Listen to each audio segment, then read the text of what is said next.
L'objectif en 2012, c'était de ramener le sport à l'école. À mi-parcours, en 2021, est-ce que vous dire que le pari est gagné Je disais que ce qui se passe est pour moi et pour beaucoup d'autres aussi une évaluation. Voilà, on a passé des années où il n'y a plus de compétition. L'OASU n'existait que dans 12 régions en 2012, avec 17 000 licenciés. Aujourd'hui, nous avons couvert toutes les régions. Nous sommes dans les départements en ce moment. Nous avons recruté 86 départements. Nous sommes aptes, nous avons le potentiel des ressources humaines à descendre au niveau des sous-préfectures et des villages et des communes. Et donc aujourd'hui, si on doit faire une évaluation, on peut dire oui, à mi-parcours, ça l'est. Mais un développement est toujours à long terme. Nous avons du chemin à faire. Aujourd'hui, on a un mouvement sportif local dans tous les départements qui organise. Et la preuve, je disais, on peut le même jour, au même moment, organiser une finale départementale dans 86 départements. Monsieur le docteur, en quoi est-ce que ramener l'école et le sport à l'école est-il important? Je l'ai dit plusieurs fois, si vous enlevez le jeu à l'école, vous enlevez ce qui fait de l'école le milieu naturel de l'enfant. Puisque certains théoriciens des activités physiques disent que le jeu est l'activité sérieuse de l'enfant. Il se construit en jouant. Deuxièmement, le sport aujourd'hui est un métier avec beaucoup d'autres métiers connexes qui peuvent permettre aux enfants une insertion sociale et professionnelle sûre. Le sport est une école, on ne cessera jamais de le dire, une école de la vie, une école du courage, une école de l'endurance, une école de l'amitié, une école de la fraternité, une école, j'allais dire, de l'humanité, tout simplement. C'est ce qu'il ne faut pas enlever à l'école. Il faut le garder, il faut le garder jalousement, il faut le développer pour que chaque enfant ait à faire quelque chose. Et c'est cette option que nous avons adoptée en introduisant dans ce mouvement sportif les jeunes officiels. L'autre élément qui est très important, surtout dans la réorientation des missions du ministère des Sports, comme le dit le ministre Dao Poulet, c'est le développement de l'économie sportive.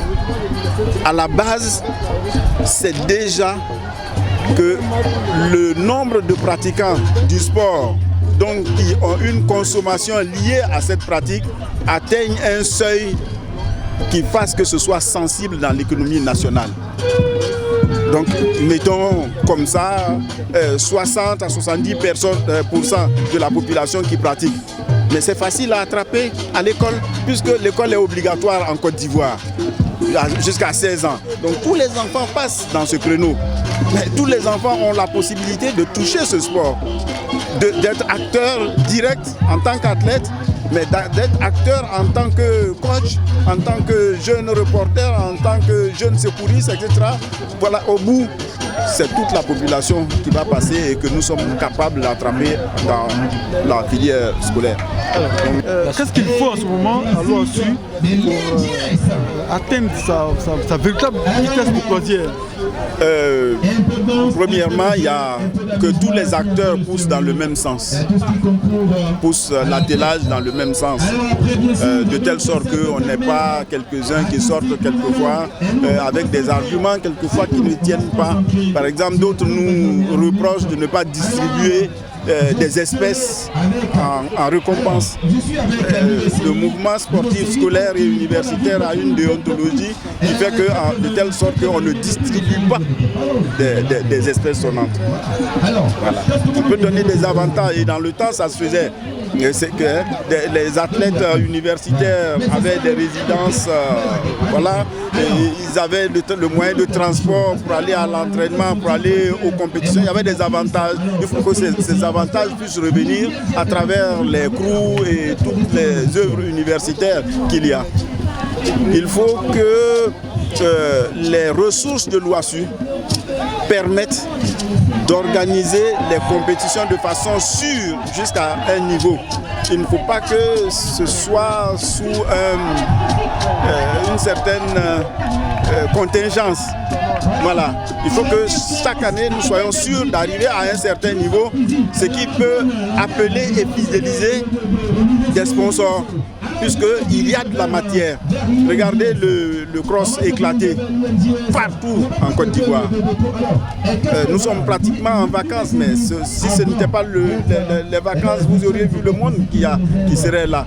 Donc ça intéresse les sponsors. Mais il faut que nous puissions tous les ans avoir les ressources qui nous permettent d'arriver à un niveau, à un seuil, à tout le moins des finales régionales, pour que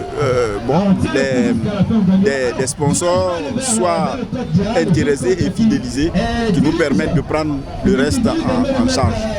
En tout cas, les conditions sont très favorables à ça, l'environnement est très favorable, le gouvernement pousse tous les ministres qui sont là, que ce soit le ministre de l'Éducation nationale, le ministre des Sports, le ministre de l'Enseignement supérieur. Je viens juste de discuter avec le directeur de cabinet. Tous sont gagnés et tous souhaitent que cela prenne. Donc l'environnement est très très très très très bon.